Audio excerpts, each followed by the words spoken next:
Hello mga kareal, may gagawin po tayo dito na isang electric fan. Ito daw ay umusok, nag-amoy sunog ang loob, tapos ayaw na nitong gumana. Pagka ganun lang sira, posibleng dahilan po niyan ay nag-overheat ang motor or posible na nag-explode yung capacitor.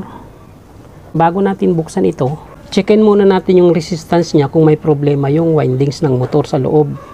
Dito sa line 1, line 2 ng plug, makikita natin kung may problema sa windings ng motor. Gagamitan lang po natin ito ng ohmmeter. I-set lang po natin yung ohmmeter sa range na times 10. Ayan. Tapos i-calibrate po natin. Kailangan ay nakatapat sa 0. Yung meter pointer, ayan. Okay, nakatapat na, bitawan. Double check. Pwede nang gamitin. Ikabit lang natin yung test probe ng ating ohmmeter sa line 1, line 2 ng plug ng electric fan. Dito makikita natin kung may problema ang windings ng motor nito. Ito po ay wall fan.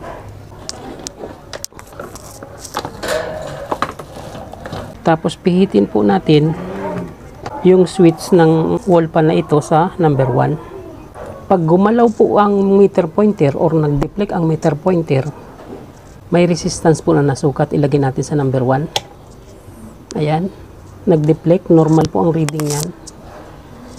Number 2, ayun, umusog lang ng konti. Number 3, ayun, umusog lang ng konti. Normal na normal po ang resistance reading niya. Ibig sabihin po ay ligtas na po sa ating suspect yung windings ng motor. I-zero natin. Okay, namatay. Good po yung resistance reading, normal po yan. So, ang pangalawang suspect po natin dyan, kung bakit ito ay nangamoy at nag-amoy sunog ay yung capacitor. Kaya titingnan po natin sa loob yung capacitor nito kung may problema ang capacitor. Buksan po muna natin ito. Hindi po natin pwedeng isaksak ito dahil baka po masunog dahil nangamoy nga daw po ito. Tapos tumigil sa pag-ikot ang ilisi.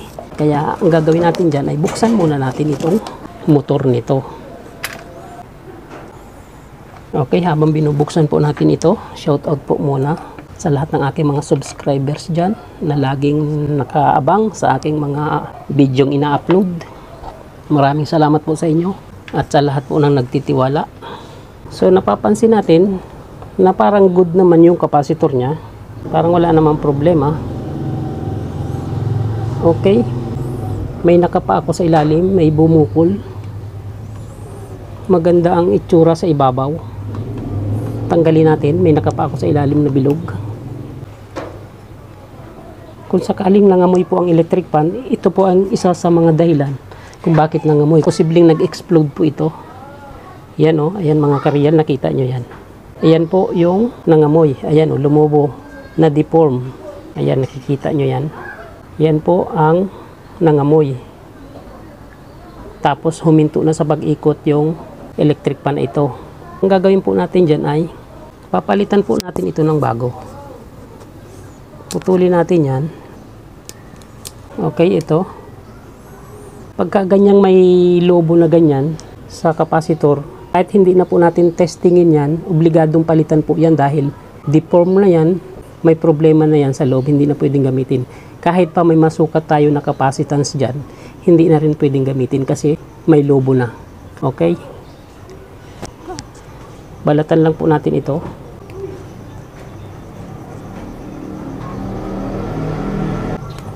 Ayan. Para masigurado natin kung buo yung starting windings niya, sukatin po natin ang resistance kung meron.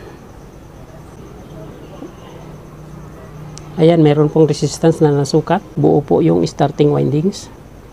Okay, good po yan. Wala pong problema sa motor.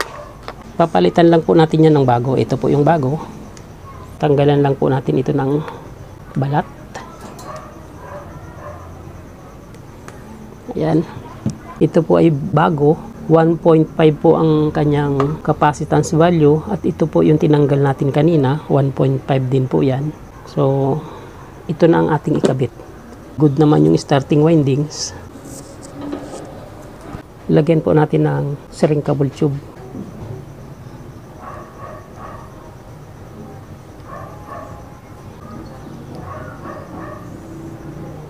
Ayan, tapos iduktong natin ito.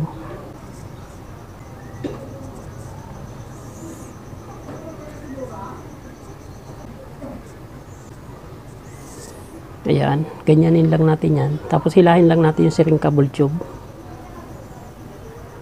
para matabunan yung duktungan. Yung isa ganun din. Ayan. Tapos yan, wala po tayong lighter. Pwede na po yung panghinang na mainit para siya ay kumapit.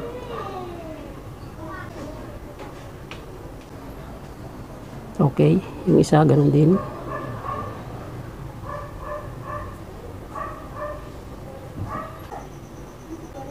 Okay, ayan, nakadikit na po. Matibay na yung pagkakabalot niyan. Ibalik lang po natin yung capacitor dito.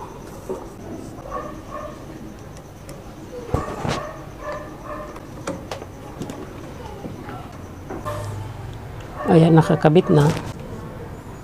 Bago natin ilagyan ng cable tie dito, testingin muna natin kung gumagana na yung electric fan.